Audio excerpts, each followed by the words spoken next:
अनामिका सिंह और आप देख रहे हैं तेजस भारत। कहते हैं राजनीति में कुछ भी स्थिर नहीं होता है, न दोस्ती, न दुश्मनी, न विरोध, न गठबंधन। नेताओं के विवादित बयानबाजी आए दिन सामने आते ही रहते हैं। वहीं अब राहुल गांधी से बीजेपी इतना ज्यादा डरी हुई है कि सीधे सीधे धमकी दे रही है। खुलेआम बीजेपी नेता जान से मारने की बात कह रहे हैं। और हैरानी की बात तो यह है कि बीजेपी आलाकमान की तरफ से उसके खिलाफ अभी तक कोई एक्शन भी नहीं लिया गया है, जिसके बाद से बीजेपी की जबरदस्त आलोचना हो रही है। सवाल पूछा जा रहा है कि क्या राहुल गांधी को धमकी आलाकमान के इशारों पर दी जा रही है। कितने ताज्जुब की बात है कि नेता प्रतिपक्ष को खुलेआम बीजेपी नेता की तरफ से एक टीवी चैनल पर धमकी दी गई, लेकिन बीजेपी आलाकमान अभी तक चुप्पी साधे बैठा हुआ है। अपने नेता के खिलाफ एक्शन लेना तो दूर की बात है, बीजेपी तरफ से उसकी निंदा तक नहीं की गई है। जबकि इसी बीजेपी ने पीएम मोदी की मां को अपशब्द कहने वाले मामले में बवाल मचा दिया था। और अब तो इतना बड़ा मामला हो गया है, लोकसभा में नेता प्रतिपक्ष और देश के मुख्य विपक्षी पार्टी के सांसद राहुल गांधी को खुलेआम धमकी दे दी गई है। और इस मामले पर बीजेपी नेता को सांप सूंघ गया है। किसी की कोई प्रतिक्रिया भी सामने नहीं आ रही है। बीजेपी में सन्नाटा छा गया है। कहा यह भी जा रहा है कि यह धमकी आलाकमान के सहमति और इशारे पर दी गई है। आपको बता दें कि राहुल गांधी लगातार हाइड्रोजन बम फोड़ने की बात कर रहे हैं और माना तो यह भी जा रहा है कि राहुल गांधी का इशारा वाराणसी सीट पर ही नहीं, जहां से पीएम मोदी सांसद हैं। ऐसे में राहुल गांधी की आवाज दबाने के लिए, उन्हें डराने के लिए अब यह तरीका अपनाया जा रहा है। टीवी डिबेट में बीजेपी के प्रवक्ता ने सीधे सीधे धमकी दे दी कि राहुल गांधी को सीने में गोली मार दी जाएगी। इसके बाद से कांग्रेस आग बबूला हो गई है।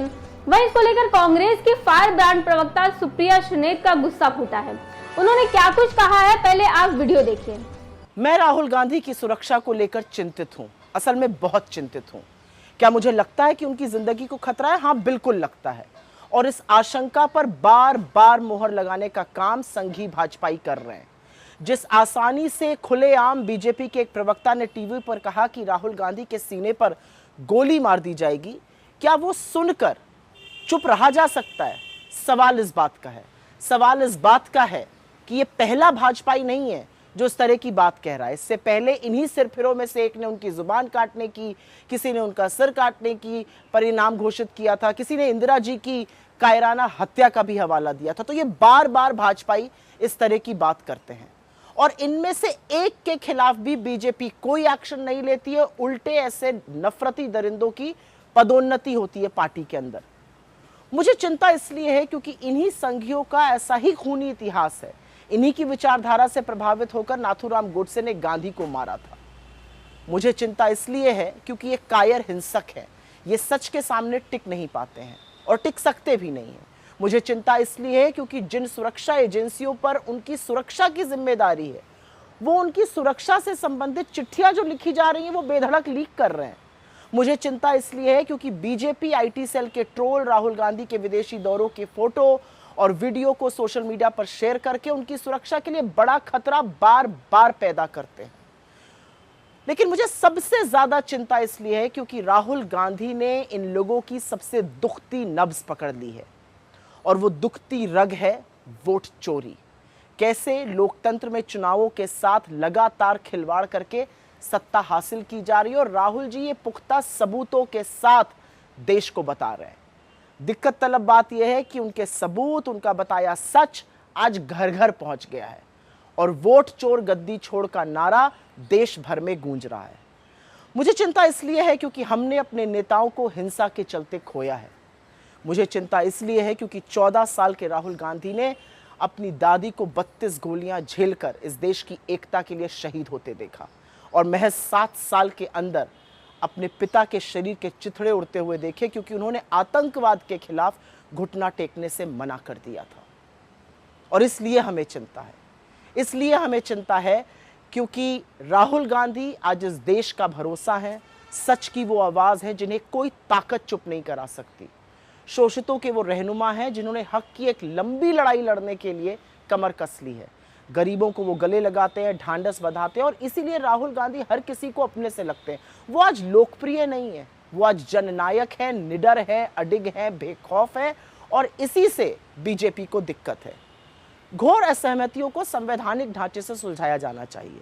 इसीलिए राहुल गांधी की जान को धमकी देने वाले के खिलाफ बीजेपी को एक्शन लेना ही होगा, क्योंकि मेरा मानना है कि इतनी कुत्सित बात बीजेपी के शीर्ष नेतृत्व, गृह मंत्री या प्रधानमंत्री की सहमति से तो नहीं की गई होगी।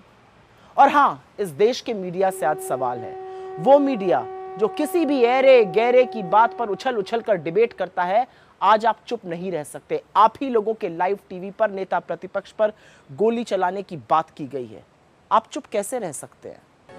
आपको बता दें कि इस घटना को लेकर कांग्रेस महासचिव केसी वेणुगोपाल ने अमित शाह, जो कि गृह मंत्री हैं केंद्र में, उनको पत्र लिखा है, जिसमें उन्होंने लिखा है कि यह धमकी किसी छोटे पदाधिकारी की लापरवाही भरा रिएक्शन नहीं है, यह जानबूझकर फैलाए गए नफरत के जहरीले वातावरण का असर है जो विपक्ष के नेता को असुरक्षित बनाता है।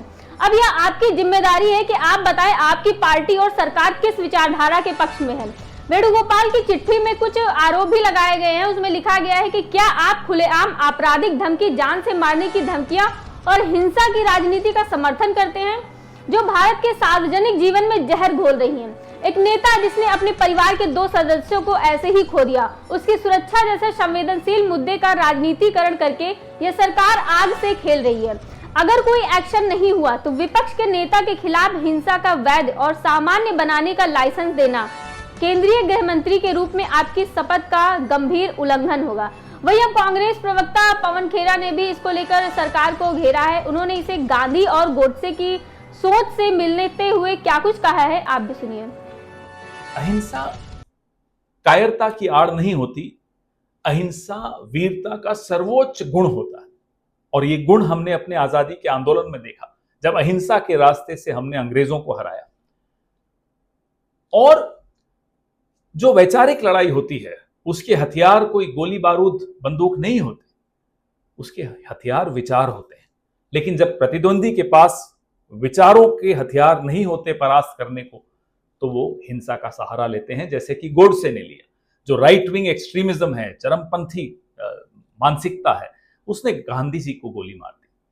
आज फिर से वही right wing extremism Rahul Gandhi को धमकी दे रहा है। भारतीय जनता पार्टी के प्रवक्ता ने टीवी पर आकर कहा कि राहुल गांधी की छाती पर गोली मार देनी चाहिए। कोई एक्शन नहीं हुआ है अभी तक। इससे पहले सीआरपीएफ ने एक चिट्ठी लिखी, एक नहीं अनेक चिट्ठियां लिखी, चिट्ठी को लीक किया। खड़गे जी को चिट्ठी लिखी राहुल गांधी जी की सुरक्षा को लेकर, लीक किया।